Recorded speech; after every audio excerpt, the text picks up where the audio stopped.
Mud's Misfit here. Welcome back to day 5 of the series, Raid Shadow Legends. We got uh,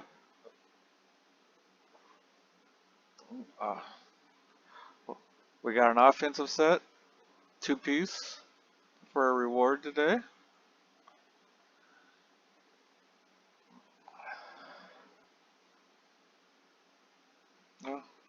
We got a helmet.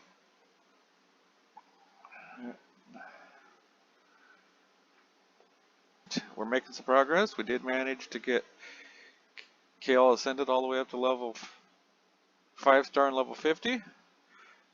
Don't have a necklace for him yet, but we'll get one.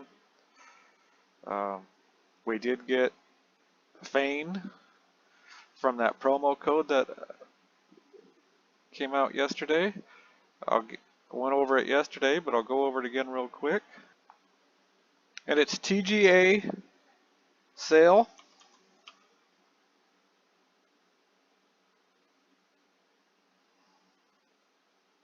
Nice little promo code. Give you a free epic champion. Fane, who's very good on clan boss. She's more for unkillables, but she's still a decent champion. You get a free epic skill book. 15 greater arcane potions. 10 greater spirit potions. 200k silver. Can't beat that.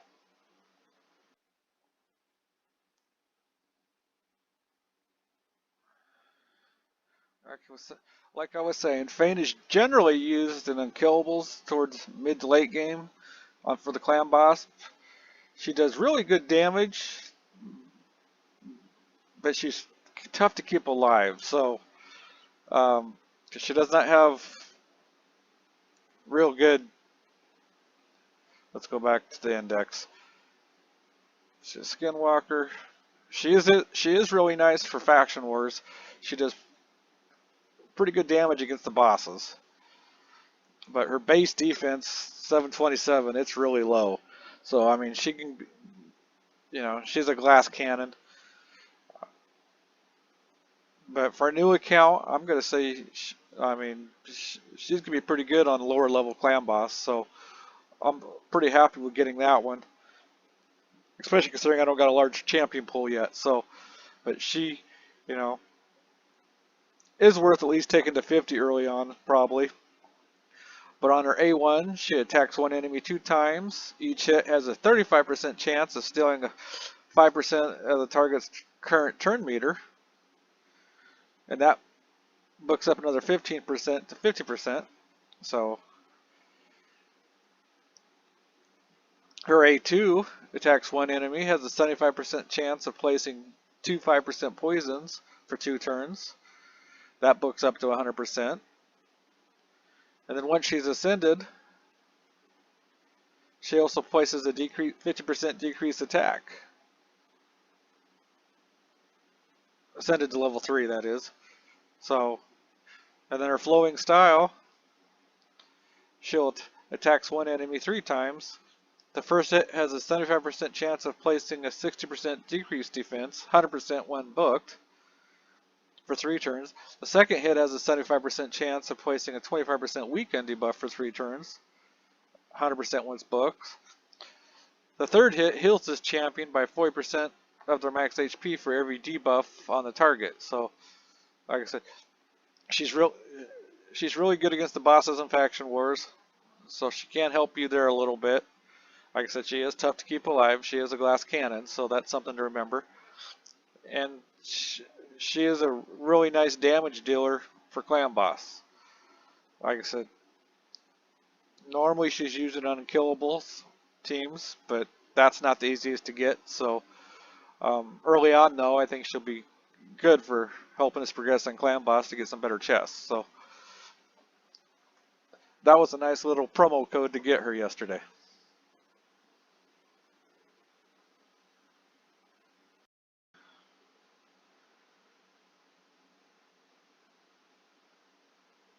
Next, we also announced that the new Christmas fusion.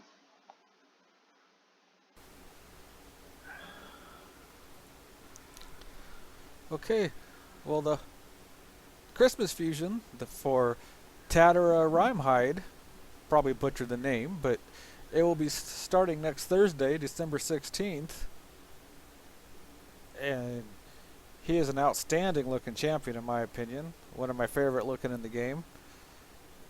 Nothing like a gold-plated lion to increase the value of the champion in my opinion. But he is a High Elves faction, legendary of course, defense type, which makes it a little bit easier to keep alive because you can build him with defense, and it helps keep him alive. But you also got to be putting a bunch of accuracy in this guy since he does have some debuffs. He's going to be Spirit Affinity, and from what Plarium is saying, they designed him to help with PvE content mainly for Hydra and Doom Tower. His A1 solar array attacks one enemy, has an 80% chance of placing a 50% decreased accuracy debuff for 2 turns.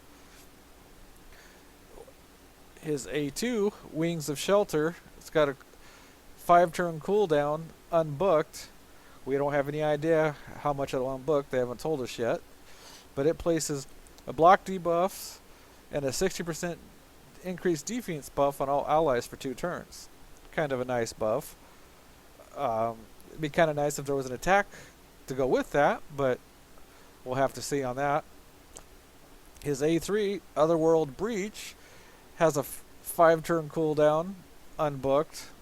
We have no idea how much they're going to book. Normally it's going to be 1 or 2, so hopefully they both go down like a 3-turn cooldown.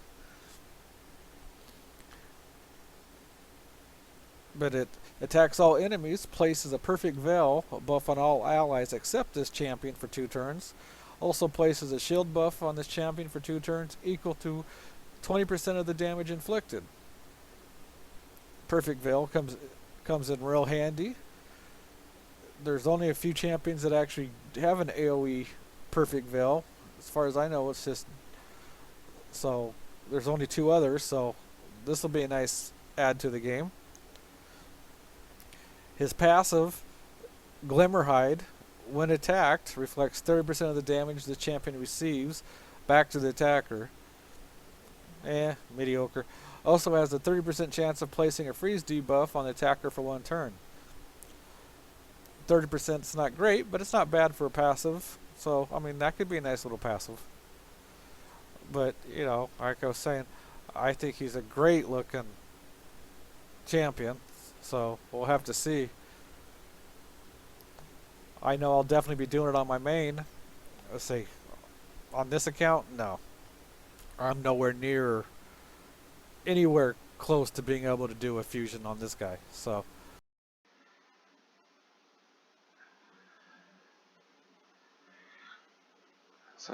we've just been plugging away on campaign, leveling up food. We did get a palace area opened up so we could start forming some speed gear. And we're working on Vladimir Strait so we could get some lifesteal gear. And other than that, we've just been working on food.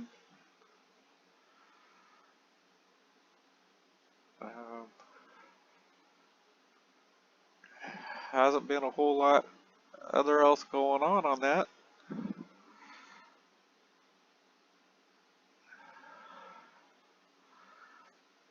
We do have the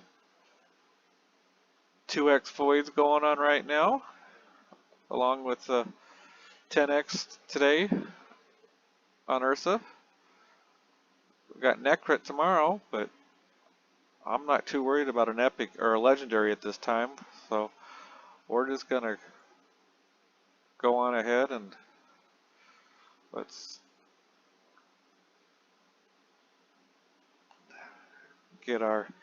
go ahead and sacrifice a mystery shard. And then we're gonna go ahead and pop our first void shard. Bulwark.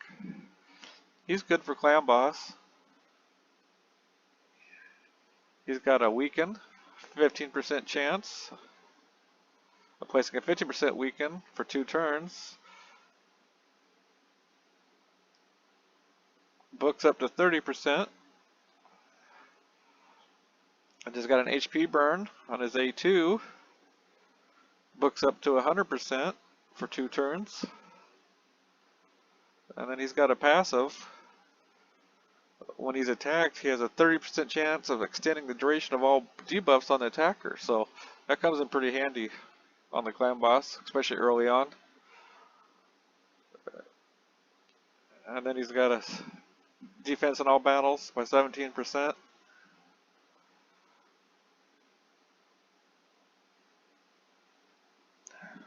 Oh, he's a good little champion. And next, we get Armine Skeleton. Yeah, he's nothing too special.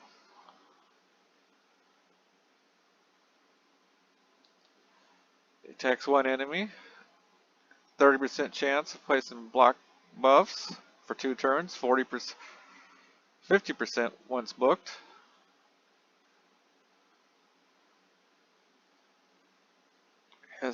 Attacks one enemy, 80% chance of placing a blocked active skill for 1 turn, 100% once booked.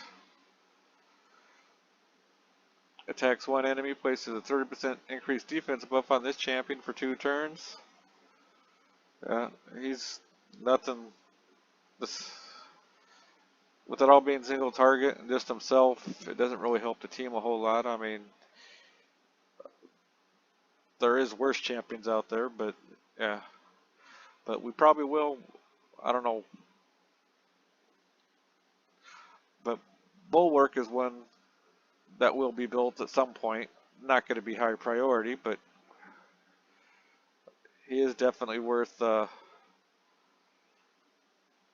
getting. I did have to unlock 2 of these yesterday because there was an ancient shard right here. I took a screenshot of it. We'll show you real quick.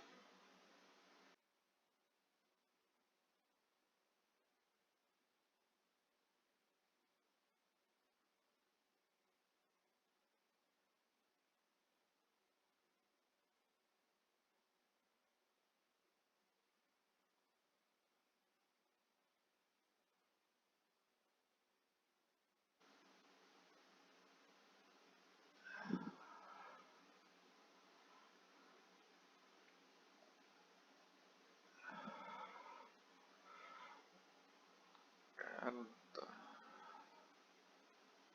basically, we're just going to keep on continuing grinding out campaign and getting food done.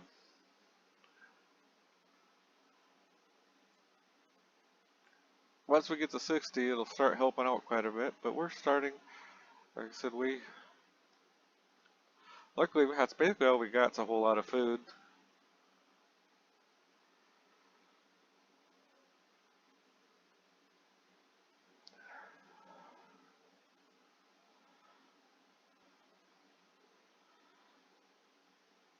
Clan boss, we're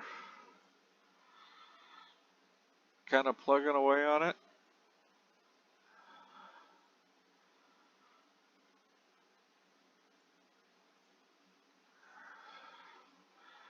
We were able to get the big chest and the on easies. Not that it's real complicated, but still want to get those chests. Get, you get potions, gems. They all come in handy and they all build up over time. So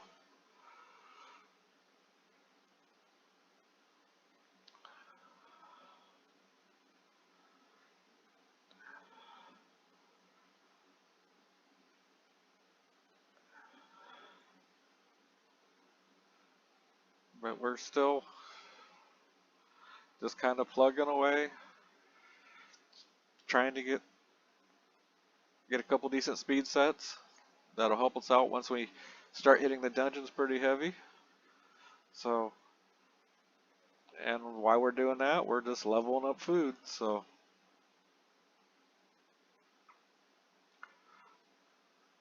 I think we're just going to call that for the day, and I thank you for watching. If you have any comments, please post them down below, and don't forget to hit that like and subscribe button if you don't mind. We appreciate you. We'll catch you later. Bye.